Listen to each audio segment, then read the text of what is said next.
트럼프 미 대통령이 재선에 승리한 결정적인 배경 중에 하나가 불법 이민자에 대한 사상 최대 추방 공약입니다. 트럼프 행정부는 이런 공약에 따라 이민 사회에 대한 강도 높은 단속을 이어가고 있고 반발하는 시위대에 대응해서 주방위군과 해병대까지 투입하고 있죠. 조지아주 현대차 LG엔솔 공장 현장에 파견된 한국인 직원 300여 명을 체포한 것도 이런 기류가 반영된 겁니다. 구금된 직원들은 곧 풀려나 쫓겨나는데 우리 기업들의 대미 투자는 어떻게 될지 두 분과 얘기 나눠보겠습니다. 한미 FTA 교섭 대표를 지낸 분이죠. 이혜민 한국외대 국제학부 초임 교수, 구기보 숭실대 글로벌 통상학과 교수 나오셨습니다. 어서 오십시오. 안녕하십니까. 반갑습니다. 네, 참 어이없는 일이 벌어졌다. 이제 그대로 돌아옵니다. 현대차 LG엔솔 공장 합작 직원 300여 명 체포 구금돼 있는데 빠르면 11일 전세기로 들어올 것 같습니다. 과연 예정대로 와야 될 텐데 지금 상황이 정확하게 어떤지 구기보 교수님, 지금 300여 명 영사가 그쪽 총영사가 다 만나서 출국시키는 서류 작업 다 끝났다고 하죠. 지금 어떤 상황입니까? 예, 총 체포된 인원은 이제 475명이죠. 네. 그중에 우리 한국인들이 한 300여 명 정도 포함되어 있습니다. 예. 그리고 이 300여 명은 이제 영사 면담을 다 마쳤고 대부분 이제 귀국 의사를 밝히고 있습니다. 예, 그래서 방금 말씀하신 대로 이제 자진 귀국 형식으로 해서 예, 입국을 할 예정입니다. 다만 이제 체포 당시에 합법적인 체류 신분임에도 불구하고 증빙 서류를 소지하지 못하고 있어서 체포된 일부 사람들이 있습니다. 예. 예, 그런 경우에는 이제 남아서 본인이 합법적인 체류 신분임을 밝힐 것으로 예상이 되고 있습니다. 네. 자진 귀국 형식이다. 우리 외교부 장관은 그렇게 표현을 해서 그 이유가 이제 다시 그분들이 미국으로 들어갈 때 큰 불이익을 받지 않을 것이다. 이렇게 얘기를 했는데 미국 국토안보부 장관은 디포트, 추방이라는 표현을 썼던데 혹시 차이가 납니까? 우리 어떻게 될까요? 그건? 그러니까 그렇게 추방 형식이 되면 네. 추후에 미국에 재입국할 때 제한사항이 발생할 수가 있습니다. 그래서 우리 정부는 지금 이제 자진 출국의 자진 입국이요? 형식을 예. 통해서 나오는 것으로 지금 하고 있는데요. 아마 그거는 이제 국토안보부 장관이니까 그런 이야기를 했을 거고 네. 우리 정부로서는 미국 국무부 등과 협의를 해서 자진 출국 형식으로 처리를 하려고 하고 있습니다. 그쪽 직원들이 자진 출국이라 그러면 뭔가 위법을 인정한 셈이잖아요. 그 위법에 대한 페널티가 없을까요, 정말로? 그분들 안심해도 됩니까? 어떻게 생각하세요? 네, 이제 법적인 부분과 정치적인 부분이 좀 혼재되어 있다 이렇게 네. 볼 수가 있을 것 같습니다.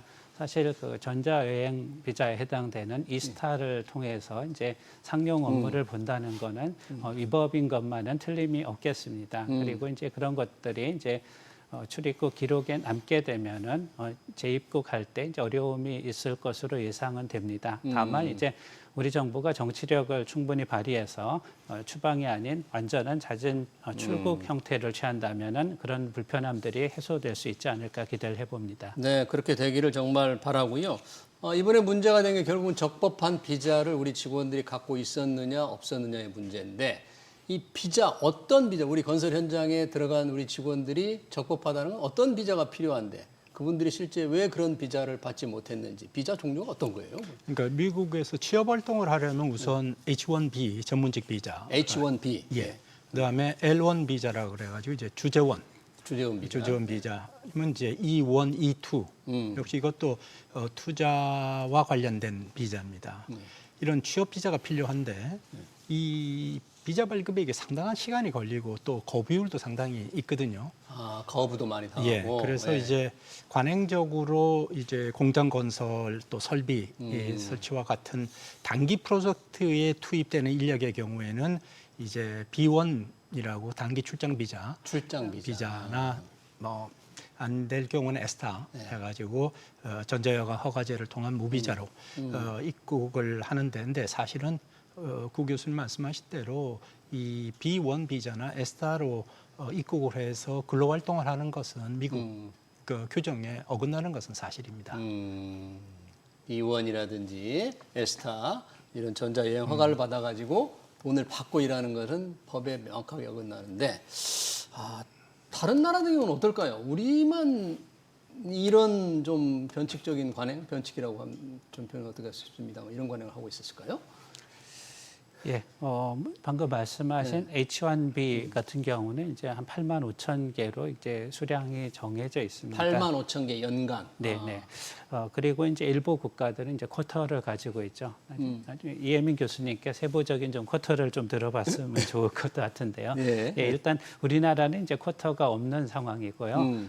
대략적으로 한 연간 2,000개 내외 정도의 이제 비자가 발급이 되고 있습니다. 근데 그러네요. 금년에는 이제 신청자가 한 47만 명에 이르고 있는데 그러다 보니까 이제 선발될 확률이 뭐 한 16% 정도에 불과하다. 이런 얘기가 나오고 있습니다. 다른 나라는 그러면 우리는 지금 쿼터가 전문직으로 일할 수 있는 쿼터가 없는 다른 나라는 어느 정도 주요국 쿼터를 다 확보하고 있는 거예요? 우리도 충분하게? 그러니까 쿼터를 확보한 나라가 이제 미국과 FTA를 맺은 나라. 우리도 맺었잖아요. FTA. 예를 들어서 이제 그 나프타를 체결을 했을 때 미국이 카나다와 멕시코에 대해서는 TN 비자라고 그래가지고 전문직의 경우에 거의 숫자에 제한 없이 허용을 하고 있고요. 그다음에 이제 2004년, 5년 요때 이제 2004년도에 미국이 칠레하고 FTA를 맺었고 싱가포르하고 FTA를 맺을 때 그때 칠레와 싱가포르 이행법 안에 그 쿼터가 설정이 된 내용이 있습니다. 그러니까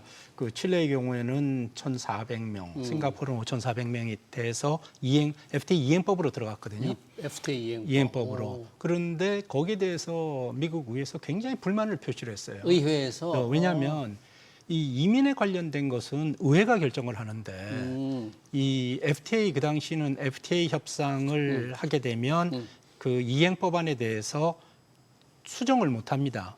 이거를 yes, no만 의회가 표결을 해야 되기 때문에 TPA에 따라서 할 수 없이 승인을 하는데 이제는 더 이상 하지 말아라고 지시를 한 겁니다. 그러니까 카나다, 멕시코, 칠레, 싱가포르는 했죠.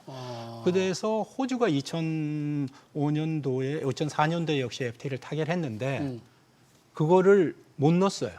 FTA에 이행법안에 이행법안에 못 넣고 하지만 호주가 그 당시에 미국이 이제 아프간 전쟁을 하고 있을 때 아주 이제 군대도 파견하고 해서 그런 관계가 있으니까 별도 법안으로 그래서 E3 비자를 만들었습니다. E3 비자를 해서 그 1,500명을 했죠. 그건 이제 그러니까 그 칠레와 싱가포르는 FTA가 돼 있고 호주는 FTA 들어가지 않고 별도 법안으로 만들었습니다. 근데 우리도 이제 협상을 할 때 강력하게 이야기를 했습니다. 이건 들어가야 된다라고 했는데 미국이 호주 사례를 들면서 의회에서 지금 반대를 하는데 이 내용까지가 들어가면 왜냐하면 한미 FTA 결과에 대해서 미국 의회에서 상당히 불만이 많았거든요. 자기네들이 원했던 것을 다 했다 해서 불만이 많은 상태인데 이것까지 집어넣으면 미 의회에서 비준되지 않는다 하는 점을 미국 측에서 이야기를 하면서 지의 요청을 수용할 수 없다는 입장을 아주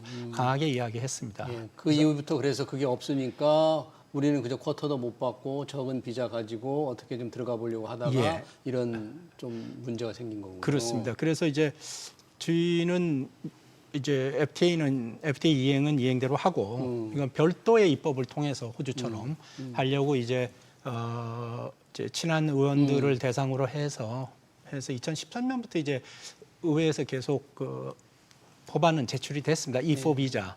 근데 사실 이게 몇몇 의원들만 가지고는 안 되거든요. 미국에서 입법이 되려면 강력한 리더십의 요청이 있어야 되는데 호주처럼 부시 대통령이 강력하게 이건 필요하다고 의회에 요청을 해서 받은 것처럼 그런 동력이 없으니까 사실 10년간 전혀 진전이 없었습니다. 그러니까 제출은 됐지만 이 소위 소관위원인 법사위원회에서 전혀 논의가 안 됐거든요. 네, 그러네요. 그렇긴 하지만 그렇게 적법한 우리가 비자를 받지 못했지만 지금 문제가 된 배터리 공장 같은 경우에는 트럼프 대통령이 투자하라고 해서 우리가 이제 갔잖아요. 네. 투자하러 갔기 때문에 행정적으로는 어느 정도 불가피하다는 것을 알고 있었을 것이다. 그래서 조금 인정해 줄 것으로 우리는 좀 은근히 기대를 했을 텐데 그런 게 이제 국무부에서 그런 거 해당을 할 텐데 정작 법안은 관련된 거는 이민 단속국이잖아요. 또 서로 이게 의사소통이 안 된 겁니까? 아니면 뭔가 정치적 다른 목적이 있는 걸까요? 예, 사실 뭐 우리가 이제 투자 금액은 뭐 3,500억 달러를 투자하겠다라고 약속은 했지만 사실 세부 협상은 구체적으로 진행되지 않은 상태이고 그러다 보니까 이제 서명도 이루어지지 않은 상황입니다. 일본 같은 경우는 이제 우리와 달리 이제 서명이 이루어졌죠. 그런데 그 내용들을 보면 굉장히 굴욕적인 상황에서 서명이 이루어지고 있습니다. 예. 예, 그래서 우리는 아직 지금 협상할 부분들이 많이 남아 있기 때문에 예, 그런 부분들이 좀 어느 정도 해소돼야 비자 문제도 좀 진전이 있지 않을까 이렇게 생각이 됩니다. 아, 그래요. 그런 한미 관세 협상까지 좀 연계돼 있을 거라는데 만약에 지금 비자 문제가 그렇게 해서 미 의회에 어떤 그 진전이 없다 협조를 못 받아서 진전이 만약에 안 된다면 이번 사태를 계기로 우리가 조금 한국인 이 전문직 전용 취업 비자를 좀 만들자는 요구가 기업들에서 계속 나왔는데 이게 그럼 현실적으로 쉽게 미 의회에서 통과될 가능성이 그렇게 높지 않다고 봐야 됩니까? 그러니까 별도로 했을 때는 통과될 가능성은 없고요. 별도로 했을 때는? 네, 지금 이제 저희가 3,500억 불의 투자. 대미 투자 펀드를 한다고 해서 지금 구체적인 내용은 협상을 하고 있는데 그 상당히 어렵거든요. 지금 일본과의 협상한 내용을 보면 아마 미국은 일본과 타결한 내용을 그대로 우리한테 적용을 하려고 할 텐데 저희 정부, 우리 정부로서는 상당히 좀 어려울 겁니다. 그거를 수용하기가. 일본과 협상한 미국과 타결한 내용이 어떻게 되어 있길래 이게 좀 우리는 어렵다고 그러니까 보는 거예요? 지금 이제 트럼프 대통령 임기가 3년 6개월 이후죠. 예. 그때 이제 2029년이죠. 1월 예. 19일까지 끝났는데 그때까지 5,500억 불을 다 투자한다는 겁니다. 트럼프 그리고 임기 말까지 투자는 선정은 미국이 하고 예, 미국이 하고 선정을 해서 일본에 통보하면 예. 일본은 2달 내에 그 금액을 미국 측에 송금을 해야 됩니다. 2달 안에 투자를 해야 예. 되고 돈을 보내야 되고 그리고 미국이 일본은 거부를 할 수 있는데 거부를 할 경우에는 이 깎아줬던 관세를 다시 올린다라는 원상복귀시킨다. 내용이 되어 있습니다. 야, 정말 그러니까 굴욕적인 굉장히 좀 어렵고 어려운데. 일본이 과연 지금 3년 동안 5,500억이 보면 1년에 1,800억 불을 투자를 해야 되는 상황이거든요. 예. 과연 그게 이행 가능할까 하는 생각이 있습니다. 그리고 기본적으로 투자위원회는 미국인으로만 구성이 돼서 선정을 하고 그 투자위원회에 대해서 조언을 할 수 있는 소위 협의회만 미국과 일본 인사가 공동으로 참여하게 되는 그런 상황이거든요. 그리고 전적으로 이제 미국 대통령이 결정한다라고 하니까 상당히 어렵습니다. 이 지금 보면 일본은 우리와 같은 이런 비자 문제가 없는 이유가 일본이 미국에 투자한 거는 상당히 오래됐습니다. 오래되고 해서 네. 근데 우리는 지금 이제 최근이거든요. 그렇죠. 최근이니까 공장을 건설하는 문제가 생기는 겁니다. 예. 그러니까 공장 건설에 인원이 필요한데요. 우리와 비슷한 내용을 보면 이제 대만의 TSMC가 있습니다. TSMC가 아리조나의 피닉스 그 교회에 공장을 건설하고 해서 지금 이제 이미 가동을 시작을 했죠. 근데 그 작년 8월에 그 뉴욕 타임스 기사가 있습니다. 이와 관련해서. 네. 그때도 TSMC가 1,000명이 넘는 인원을 보내서 거기서 대만에서 이제 보내가지고. 문제가 좀 발생을 하고 특히 또 이제 미국인 근로자와 스타일이 다르지 않습니까? 네. 그래가지고 분쟁이 있어서 그 문제를 TSMC가 이제 해결하려고 노력을 했고 그리고 TSMC는 보면 미국인 근로자도 대만에 초청을 해서 훈련을 또 시켰던 것도 있고요. 또 TSMC는 그 인근에 있는 대학들과 협조를 해서 인턴십 프로그램도 만들고 그다음에 그 연구 개발도 지원을 하고 해서 거기서 필요한 인력을 양성하도록 해서 TSMC는 크게 문제가 되려다가 안 되고 끝나서 지금 이제 공기는 많이 늘어졌지만 25년 초부터 지금 생산에 지금 들어갔거든요. 들어가서 우리도 이제 그런 사례를 조금 참조할 필요가 있습니다. 근데 이제 여기서 어제 이제 뉴욕 타임스도 그걸 지적을 했던데 우리 같이 이제 전기차 배터리 같은 경우는 이게 아주 고도의 기술이거든요. 그러니까요. 그러니까 이게 소위 소위 IPR 지적재산권 문제가 있습니다. 그러니까 우리 회사로서는 이것을 미국인 근로자를 통해서 건설하고 설치하고 운영했을 경우에 이 소위 지재권이 누출될 가능성을 우려를 할 겁니다. 충분히. 네. 그래서 그것도 역시 우리가 잘 조정을 해야 되는 문제 중에 하나입니다. 상당히 쉽지가 않습니다. 예, 이게 투자가 복잡한 지금 문제입니다. 복잡한 예. 문제니까 네. 우리가 어떻게 이스타 비자라든지 상용 비자로 대충 해보려고 했는데 만약에 이제 지금 근로자들이 다 들어오잖아요. 그러면 미국 정부가 요구한 대로 현지 근로자를 활용을 좀 해야 된다는 얘기인데 그 고숙련 근로자가 뭐 충분히 있을까요? 그리고 비용도 우리보다 훨씬 비쌀 텐데 이제 어떤 문제가 생길까요? 조지아주 공장 같은 경우에. 예, 뭐 미국 내에 이제 배터리 기술이 굉장히 낮은 수준이기 때문에 뭐 고숙련 인력뿐만이 아니고 낮은 수준의 이제 기술을 가지고 있는 인력들도 형편없이 부족하다고 볼 수가 있겠습니다. 그러다 보니까 이제 기술 수준이 낮은 사람은 낮은 대로 교육을 시켜야 되고 또 이제 고숙련이 필요한 경우에는 이제 수년간 교육을 지속적으로 시켜야 이제 활용할 수 있는 인력이 됩니다. 예. 네, 그러다 보니까 이제 그 트럼프도 이런 부분을 의식을 했는지 그 외국의 이제 전문 기술 인력을 데려와서 미국인들을 교육시켜 가지고 최고의 제품을 생산하도록 하겠다라는 취지의 이제 발언을 하게 됩니다. 예. 이제 그런데 이제 이 과정 속에서 이제 방금 말씀하신 이제 지식재산권 문제도 발생하게 되고 그 다음에 또 이렇게 이제 몇 년간 어렵게 교육을 시켜놓으면은 이제 다른 기업으로 옮겨갈 수 있는 여지들도 생기게 됩니다. 예. 그러면 이제 자연스럽게 또 기술 유출도 발생하게 되고 또 이제 사람이 빠지다 보니까 이제 우리 기업들은 이제 생산 차질도 발생할 수 있는 그런 여지들이 있겠습니다. 네. 그리고 이제 그 이 비자와 관련해 가지고 이제 그 왜 이런 일들이 터졌는가 뭐 여러 근본적인 원인들을 많이 얘기를 하는데 예. 아까 TMC도 얘기를 해주셨습니다만 대만 기업 같은 경우는 이제 현지인들을 어떻게든 많이 고용하기 위한 노력들을 했습니다. 근데 이제 그래요? 우리 기업들 같은 경우는 이제 한국 인력들을 가능하면 많이 데려가서 거기에서 활용하는 쪽으로 물론 이제 그 시공 초기니까 그럴 수도 있겠는데 아무튼 이제 이 미국인들을 적극적으로 고용을 하지 않았고 또 인턴십도 많이 받아들이지 않았던 거죠. 그래서 이런 거에 대한 그 지역사회 불만들이 있었고 그런 부분들이 이제 표출됐다 이런 지적들도 있습니다.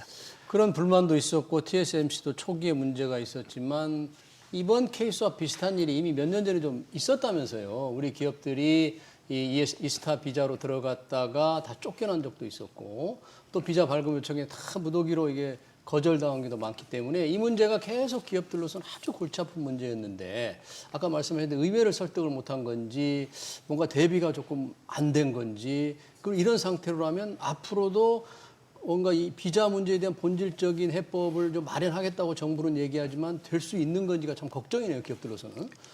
그러니까 앞에서 말씀드린 대로 이것만 가지고 의회를 설득해서 하려는 노력은 실패를 했습니다. 그거는 성공하기가 어렵습니다. 그래서 이번에 어차피 지금 투자에 대한 논의를 지금 하고 있거든요. 예. 여기에 이것이 연계돼서 처리돼야 됩니다. 안 그러면 사실 투자하기 상당히 어렵습니다. 저희가 그래요? 우리가 미국 그래서 이제 트럼프 대통령도 이제 그런 문제를 인식을 하니까 합법적으로 숙련된 인사를 데리고 오면 이것을 신속하게 또 법적으로 가능하도록 하는 조치를 하겠다. 하지만 미국 근로자를 고용하고 훈련시켜 달라 하는 이야기를 했거든요. 이게 두 개가 이제 어제 9월 일요일 날이죠. 일요일 날 올린 그 SNS의 메시지가 약간 모순되는 게 있습니다. 네, 처음에는 아주 상당히 환영하는 것처럼 궁금한 거를 예. 그렇게 얘기했다가 조금 유화적인 제스처를 보였잖아요. 예. 그래서 이건데 이게 이제 딜레마죠. 기본적으로 강력한 이민 단속 정책을 하고 있는데 하지만 미국에 대한 투자도 유치해야 되고 이런 상황에서 그래서 지금 이런 상황이니까 이거를 계기로 해서 정부가 지금 현재로서도 지금 이런 문제가 발생했는데 투자 펀드에 대한 MOU 체결을 비자 문제에 대한 언급 없이 발표하기는 어려울 겁니다. 국내 여론상. 아, 국내 여론상. 그러면 처음에 합의를 했다고 했을 때 이 $3,500 투자 얘기할 때는 비자 문제는 별다른 얘기가 그 당시에는 없었죠. 없었던 거잖아요. 그리고 그 3,500억 불의 구체적인 내용에 대해서도 어떻게 한다는 내용, 그러니까 합의는 없었고 없죠. 이제 그 구체적인 내용을 협상에 들어간 거죠. 그래서 일본도 마찬가지였고요. 그래서 일본은 이제 9월 4일 날 타결을 해서 발표를 했던 겁니다. 그러면 일본 사례를 본다면 우리가 3,500달러 투자에 문서화 작업을 하려면 일본이 느끼기에 굉장히 불공평한 그런 압박을 받아들일 수밖에 없는 상황입니까, 그럼? 우리가 한미주 최소한 문서화 작업을 하려면 그런 상황인가요, 지금? 지금 거부하기도 어렵습니다만 그걸 그대로 받아들이는 것도 저는 불가능하다고 생각이 됩니다. 일단은 뭐 3,500억 달러를 예. 그 트럼프 임기 말까지 송금을 한다고 가정할 때 우리나라 외환보유액이 현재 이제 4,100억 달러 정도입니다. 네. 예. 예, 그리고 1년 내에 이제 상환해야 될 부채가 외환보유액에 거의 근접할 정도의 부채가 있는데 예. 예, 그게 이제 만기가 연장이 되고 해서 이제 유진되고 있습니다만 그렇게 많은 금액이 빠져나가게 되면 이제 금융위기 가능성도 배제할 수가 없습니다. 예. 그래서 그런 부분이 있고 또 그다음에 이제 일본이 굴욕적인 그 협상 내용 속에는 아까 말씀하신 내용 외에도 이제 그 투자를 하고 이제 이익이 발생하지 않겠습니까? 예. 그러면 이제 투자 금액만큼을 회수하기 전에 발생하는 이익들은 미국과 이제 반반씩 나누도록 되어 있습니다. 예. 그다음에 이제 원금이 회수된 이후에는 90%의 이익을 미국이 가져가도록 되어 있습니다. 그래서 예. 이런 것들을 만약에 우리가 그대로 받아들인다면 이제 국내 정치적으로도 굉장히 혼란스러워질 것으로 판단됩니다. 네, 지금 뭐 한미 협상이 굉장히 잘 됐다. 이번에 이재명 대통령 미국 갔다 와서 참 잘했다는 평가가 많았는데 이제 이 후속 조치 문제를 놓고 여러 가지 의견이 오가고 있는데 일단 일본은 미국과 합의를 해서 자동차 같은 경우 우리 주력 수출품 관세가 15%로 낮아지잖아요. 네. 근데 우리는 아직 지금 25%잖아요. 그렇습니다. 그러면 상당히 불리하지 않습니까? 예. 근데 이제 그게 일본은 투자를 하겠다고 약속을 하고 받아낸 거거든요. 그런데 못 지키면 언제든지 다시 이제 올라갈 수 있는 여지가 있고요. 지금 이제 이 트럼프 대통령 취임 이후 이제 미국이 하는 걸 보면 지금 여러 나라와 관세 협상을 타결하지 않았습니까? 근데 공동선언, 소위 합의해서 만드는 공동선언을 발표한 나라는 딱 두 나라밖에 없습니다. 일본? 아닙니다. 일본은 없습니다. 인도네시아하고 EU만 있습니다. 일본과 영국은 타결했다고 하지만 공동선언문이 발표된 게 아니고요. 그 미국의 행정명령 형식으로 발표가 됐습니다. 아, 공동선언이 아니고 예. 행정명령 형식으로 발표가 되고 다만 그 투자 펀드에 대한 그 MOU는 같이 발표를 했습니다. 근데 이제 공개는 지금 미국 측이 안 하고 있는데요. 예. 근데 그리고 이 지금 조인 스테이트먼트든 MOU든 이게 다 법적으로 구속력이 없는 문서들입니다. 미국이 그렇게 이야기를 하거든요. 법적으로 구속력이 없다 하는 이야기는 뭐냐면 결국 어떤 합의든 이행 과정에서 이견이 표출이 됩니다. 예, 그럴 수 있죠. 이견이 표출될 경우 해석을 미국이 한다는 이야기예요. 미국 위주로 하겠다. 그렇기 때문에 이게 이 기본적으로 이때까지 소위 WTO 출범 이후에 통상 분쟁이 생기면 이거는 이제 독립적인 인사가 판결하는 그런 형식을 취해 왔는데 한미 FTA도 그렇고 뭐 다 그렇게 돼 있습니다. 분쟁이에요. 근데 트럼프는 분쟁 해결 절차를 명시하지 않습니다. 그리고 자기 마음대로 자기 원하는 대로 끌어가겠다. 바꾸고. 그러니까 협정에 서명했느냐 저는 그건 그렇게 중요하지 않습니다. 우리 입장으로. 법적 구속력이 없기 때문에. 예, 미국은 서명해놓고도 안 지킬 수가 지금 그 대표적인 게 지금 EU와의 공동선언을 보면 그 EU도 이제 8월 28일 날 공동선언을 발표했어요. 거기 보면 자동차 관세를 15%로 인하하는데 인하하는 조건이 뭐냐면 EU가 미국의 모든 공산품에 대한 관세를 철폐하고 그다음에 일부 농산물, 수산물에 대한 시장 접근을 개선하는 내용의 규정안을 의회에 제출하면 그러면 그 제출한 날의 1일부터 소급해서 관세를 15%로 낮춘다고 했어요. 그래서 EU가 8월 28일 날 그 법안을 보냈어요. 그러니까 그럼 8월 1일부터 소급 적용하도록 관세가 낮아져야 되는데 아직 미국이 그 관세를 낮아지는 조치를 안 하고 있습니다. 안 하는 이유가 여러 가지 있겠지만 이제 특히 이번 주 지난주 목요일 날 EU 집행위가 구글에 대해서 반독점법 위반으로 이 과징금을 부과를 했습니다. 여기에 대해서 트럼프가 아주 불만을 표시하면서 301조 조사를 한다 하는 이야기까지 하거든요. 그러니까 합의를 해서 공동 성명까지 발표를 했지만 내용을 미국 이행을 안 하는 겁니다. 뭐 어떻게 해야 됩니까? 우리는 서명도 안 했는데 서명을 한 이후에 합의했다고 하더라도 언제든지 바뀔 수 있다. 그러니까 참 정말 답답하네요. 우리는 지금 3,500달러 투자를 어떻게 지금 규정 지을지도 모르고 그렇게 된 게 우리의 자세에 따라 또 바뀔 수도 있고 이 기업들이 다 부담해야 될 돈이잖아요. 정말 어떻게 점칠 수가 있습니까? 이런 상황에서? 예. 그러니까 미국이 이제 터무니없는 요구를 하고 있는 거를 그대로 수용하려고 하면은 우리가 이제 견딜 수 없는 상황으로 가는 거죠. 그래서 미국이 일본에 대해서 이제 요구했던 굴욕적인 조건들, 뭐 굴욕적이라기보다는 뭐 가혹한 조건이라고 보여지는데요. 우리나라가 그거를 감당할 능력이 안 된다라는 거, 방금 말씀드린 외환보유액이라든가, 그다음에 예. 이제 경제 규모를 놓고 봤을 때도 일본과는 이제 차이가 꽤 큰 편이고요.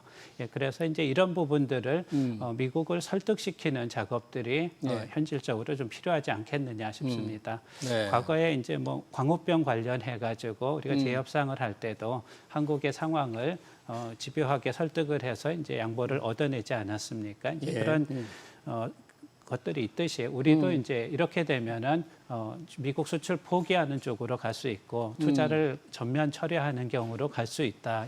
이런 것까지 원하느냐. 뭐 때로는 이제 벼랑 끝 전술까지도 동원해가지고 우리의 이제 한계 그 부분들을 좀 적극적으로 설득을 해야 될 거라고 보입니다. 네, 정말 그 벼랑 끝 전술. 우리가 지금 기술을 조선업이라든지 이런 협력도 미국 쪽에서 요구를 하고 있기 때문에 우리도 이번 비자 문제라든지 투자 함정에서 너무 요구를 하면 정말 투자 결정에 대해서 고기보 교수님 말씀대로 좀 우리 입장을 좀 강하게 결기 있는 자세를 보여야 할까요? 그렇게 되면 뭐가 통할까요? 이제 그렇게 되면 이제 자동차 관세는 떨어지지 않을 거고 상호 관세도 올라갈 가능성이 올라간다. 있습니다. 그리고 이제 이걸 보시면 조선의 경우에 지금 이제 저희가 마스카를 통해서 3,500불 중에서 상당 부분을 지금 조선으로 하려고 하는데 미국의 경우 조선 인력은 없다고 봐야 됩니다. 그렇죠. 없다고 봐야 되기 때문에 숙련이. 거기에 하려면 인력이 따라가야 될 수밖에 없거든요. 그래서 그런 측면을 갖고 아마 협상을 해야 되고요. 그리고 또 하나는 이제 이 전기차 배터리 이번 사태와 관련해서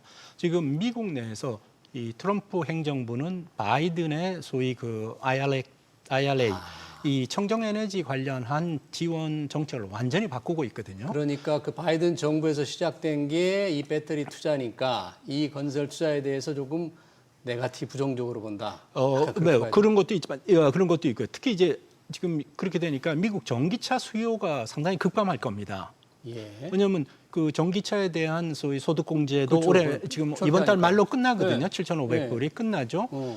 하니까 이 전기차 수요가 둔화가 되고 그러면 배터리 수요도 더 둔화될 수밖에 없습니다. 미국 내에서. 이렇게 되면 이제 이 전기차와 전기차 배터리 산업에 대한 불확실성이 지금 커지는 그런 상황이거든요. 그런 상황에서 지금 이 사태가 발생한 것도 저희가 주목해야 될 필요가 있습니다.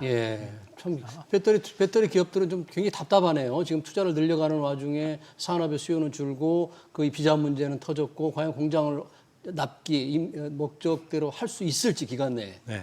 그리고 이제 받기로 한 보조금도 32년이면 끝나니까 제가 납기를 이게 늘어지면 받는 보조금 자체도 좀 줄어드는 그런 상황이 돼서 상당히 복잡한 양상을 띠는 사건이라고 할 수 있겠습니다. 네, 저희가 현대차, LG엔솔의 현지 공장 이민 문제, 근로자들의 비자 문제를 얘기했는데 이게 한미 관세 협상과 아주 밀접하게 관련이 돼 있고 그 문제가 어떻게 풀려갈지 더욱 주목된다는 얘기로 우리 토론을 마치도록 하겠습니다. 지금까지 이혜민 한국외대 국제학부 초빙 교수, 구기보 숭실대 글로벌 통상학과 교수였습니다. 고맙습니다. 감사합니다.